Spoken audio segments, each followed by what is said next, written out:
नमस्कार दोस्तों, thoughtful monk YouTube channel पर आपका स्वागत है।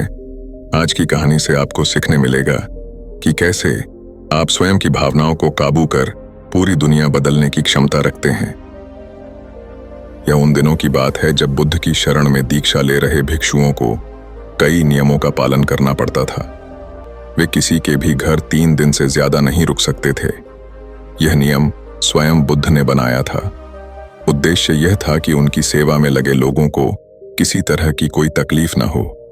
बुद्ध और उनके भिक्षु जब यात्राओं पर निकलते थे तो वे रास्ते में आने वाले गरीब घरों में ही शरण लेते थे। वे इन घरों में अधिकतम 3 दिनों तक रुक सकते थे। 3 दिनों के बाद उन्हें अगली यात्रा पर निकल जाना पड़ता था। एक दिन वे ऐसे ही एक गांव में पहुंचे। बुद्ध और उनके शिष्य अपने रहने के लिए जगह ढूंढ रहे थे। बुद्ध के शिष्य आनंद को एक वेश्या ने अपने घर रहने को आमंत्रित किया। वह बहुत ही खूबसूरत युवती थी।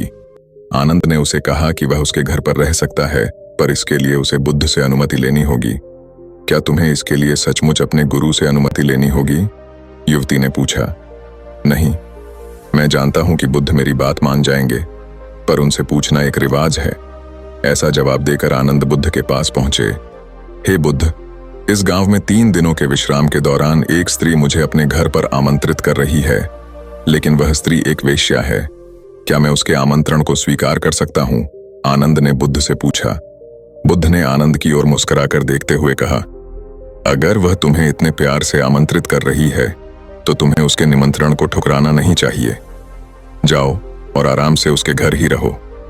बुद्ध की यह बात दूसरे शिष्यों को गवारा न हुई।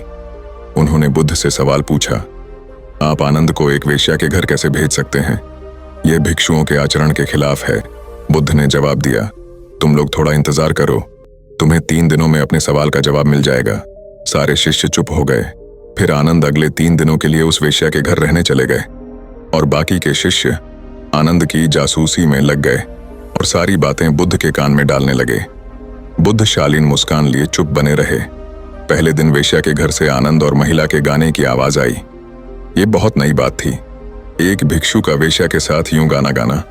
शिष्यों ने कहा, बस यह तो गया। पर दूसरे दिन घर से गाने के साथ नाचने की भी आवाजें आने लगीं। अब सारे शिष्य एक स्वर में कहने लगे, अब तो यह पक्का ही गया। तीसरे दिन तो सचमुच ही उन्होंने खिड़की से आनंद और उस महिला को नाचते गाते देख लिया। सबका यह अनुमान था कि आनंद इतनी मौज में है तो वह भिक्षुओं के साथ आगे की यात्रा पर नहीं आएगा।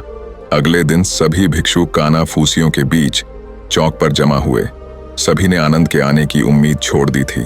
सभी सोच रहे थे कि वह इतनी सुंदर स्त्री का साथ छोड़ भिक्षुओं के साथ क्यों आएगा।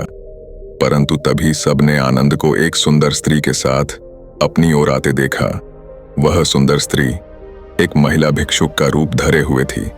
बुद्ध उसे देखकर मुस्कुरा रहे थे, जबकि बाकी विस्मित होकर खुले मुंह से आनंद और उस महिला भिक्षुक को ताक रहे थे। बुद्ध ने आनंद की पीठ पर हाथ रखते हुए भिक्षुओं को संबोधित किया, अगर खुद पर भरोसा है तो आपको कोई भ्रष्ट नहीं कर सकता, बल्कि अगर आपका चरित्र बलवान है तो आप भ्रष्ट को भी चरित्रवान बना सकते हैं। ऐसा कहते हुए बुद्ध ने वेश्या से भिक्षुक बनी महिला का स्वागत किया और सभी लोग आगे की यात्रा पर निकल पड़े। बुद्ध और आनंद की यह कहानी हमें सिखाती है कि अगर हमारी इच्छा शक्ति मजबूत है तो हम किसी भी स्थिति के गुलाम नहीं बनते। ये बहुत मजेदार बात है कि खोट तो हमारे अपने दिल में होता है और शक हम दूसरों पर करते हैं। अपने दिल को साफ रखेंगे तो दुनिया भी हमें साफ नजर आएगी। किसी किताब को कभी उसके कवर से ना आंकिए। इस बात को समझ लें कि हम अगर पारदर्शी जीवन जिएं तो हमें किसी कवर की कभी जरूरत ही नहीं पड़ेगी। नमो बुद्धाय। ऐसी और कहानियों के लिए चैनल जरूर सब्सक्राइब करें।